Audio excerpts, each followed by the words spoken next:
Tak ada, tak ada.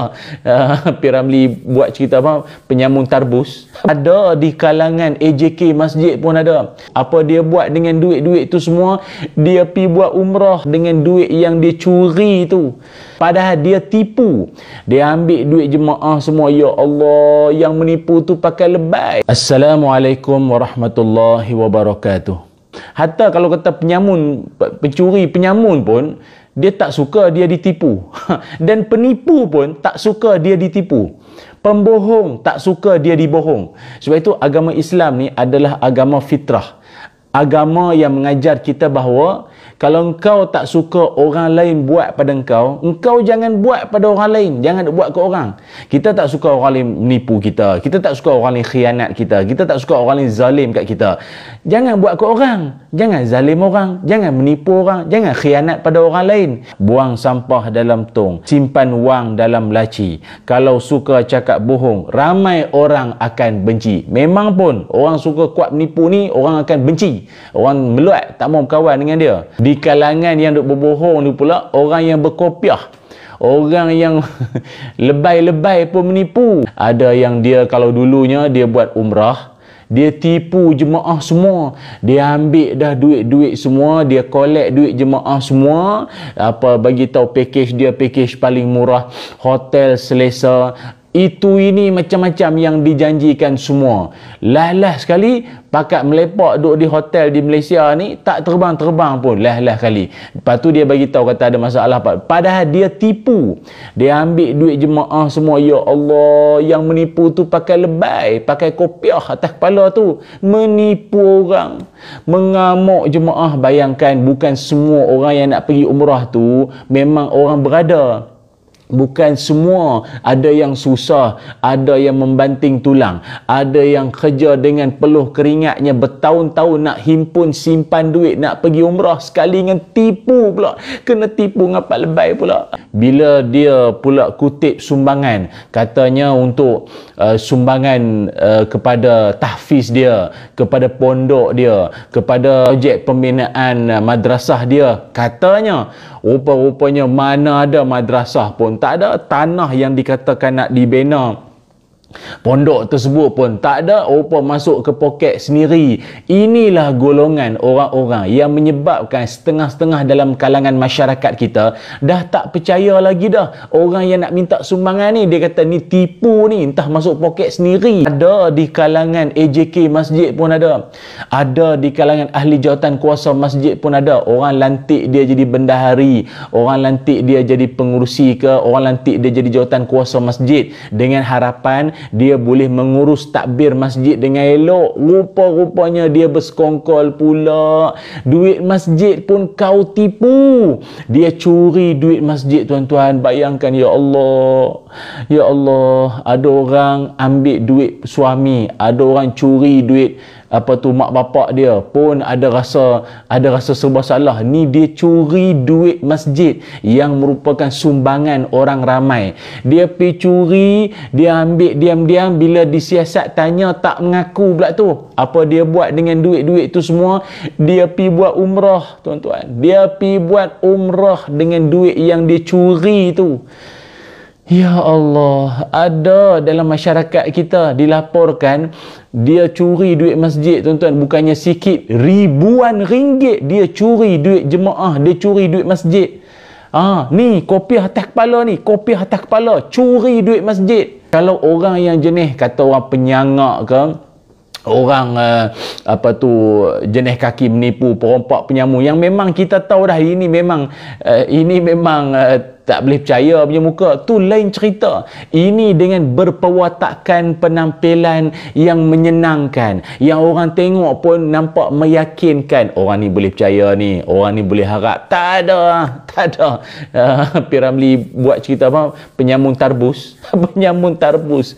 Lagi tarbus, lagi tinggi, lagi menipu pula dah. Inilah yang menyebabkan ramai orang makin hilang hormat terhadap orang yang nak menyampaikan agama ke, mungkin disiplin, atau orang yang berpenampilan seperti orang agama. Sebab apa? Perangai-perangainya itu mestilah dengan jujur dan disiplin ilmu. Berapa ramai orang menipu atas nama Nabi Muhammad sallallahu alaihi wasallam. Itu orang-orang yang menyampaikan hadis-hadis palsu kerana dia menyandarkan kata-kata tersebut kepada Rasulullah sallallahu alaihi wasallam.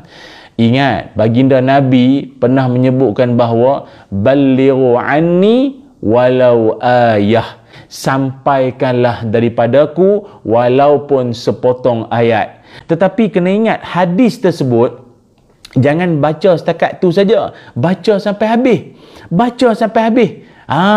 Di hujungnya Nabi sebut apa? Man kazzaba alayya muta'ammidan falyatabawwa maq'adahu minan nar.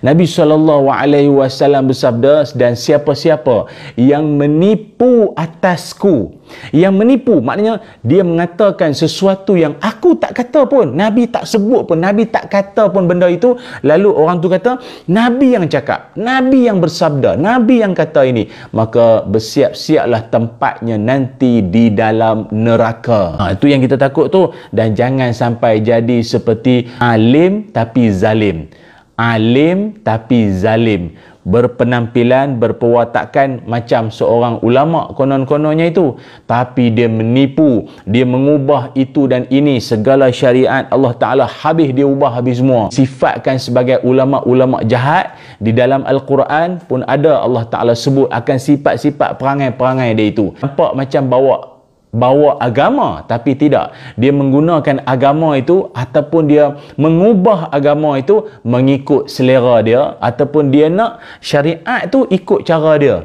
Bukan dia ikut syariat, dia nak syariat tu ikut dia. Yang pertama sekali, mengubah hukum Allah.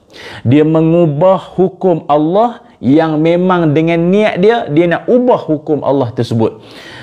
Iaitu dalam Al-Quran Allah Ta'ala berfirman, A'udzubillahi minasyaitonirrajim, thumma yuharrifunahu min ba'di ma aqaluhu wa hum ya'lamun. Kemudian mereka mengubah maksud firman Allah selepas mereka faham, sedang mereka tahu itu salah. Dia dah faham dah firman Allah tu, apa yang Allah Ta'ala nak sebutkan, apa yang Allah Ta'ala nak sampaikan, dia faham dah, tapi dia ubah, dia adjust. Sebab barangkali pada dia rasa macam syariat ni macam tak kena dengan jiwa dia, tak kena dengan kehendak dia, ataupun tak menepati nafsu dia, lalu dia ubah ayat-ayat Allah Ta'ala ni. Banyak di kalangan tokoh-tokoh agama dulu-dulu ni, tuan-tuan, banyak diubah ikut selera dia. Dan ini Allah Ta'ala sebutkan, iaitu daripada surah Al-Baqarah ayat 75. Surah Al-Baqarah ayat 75. Yang keduanya, dia mengaut untung dengan jalan yang salah. Dia mengaut untung dengan jalan yang salah.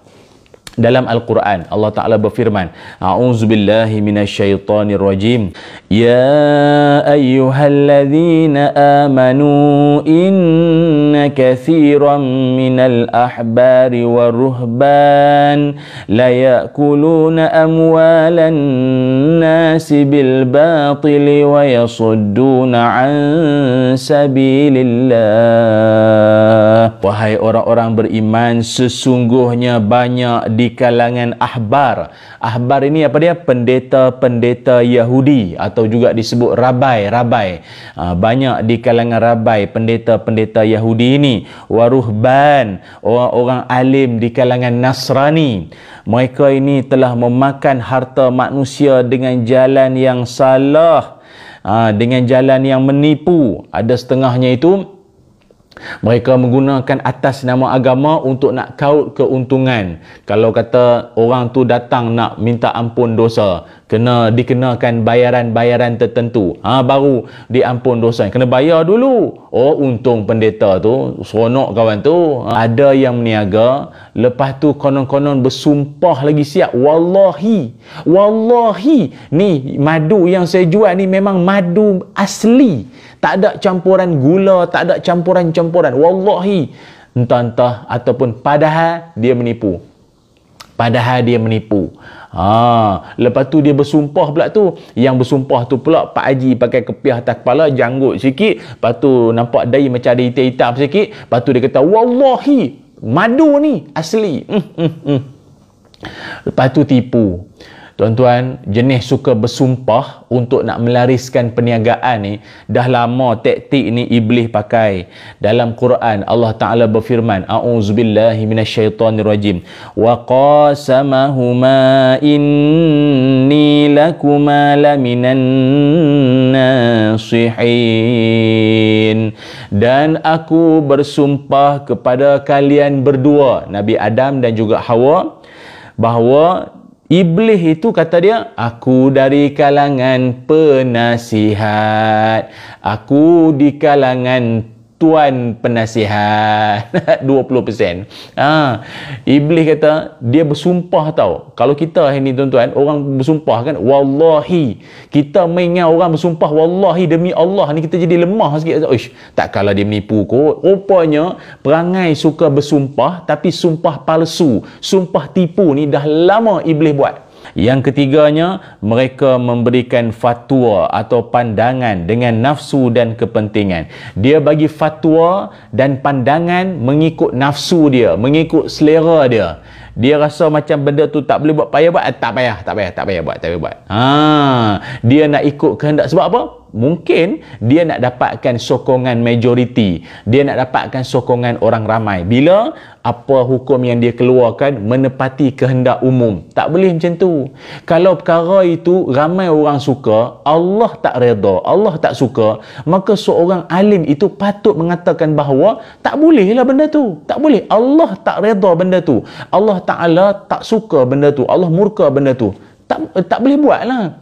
Takkan kerana nakkan redha manusia, lalu kita mengenepikan kemurkaan Allah Ta'ala. Tak boleh. Bahaya benda tu. Sebab itu dalam Al-Quran, Allah Ta'ala berfirman, A'udzubillahi minasyaitonirrajim.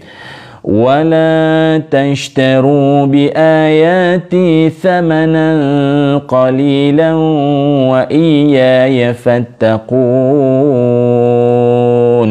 Kata Allah Subhanahu wa Ta'ala, dan janganlah pula kamu menjadikan ayat-ayatku sebagai harga untuk membeli kelebihan-kelebihan yang sedikit faedahnya, dan kepada akulah sahaja hendaklah kamu bertakwa. Surah Al-Baqarah ayat 41. Maka berhati-hatilah kita semua sebagai masyarakat. Moga Allah Ta'ala pelihara kita. Allahumma arinal haqqa haqqan warzuqna ittiba'ah wa arinal batila batilan warzuqna ijtinabah. Ya Allah, tunjukkanlah kepada kami yang benar itu benar depan kami, dan rezekikanlah kami untuk mengikut kebenaran itu. Ya Allah, tunjukkanlah kami yang batil, yang salah, yang tak betul, yang menyimpang, yang sesat itu terang jelas depan kami, dan rezekikan kami menghindari daripada segala bentuk tipuan ataupun kepalsuan itu semua. Amin ya rabbal alamin.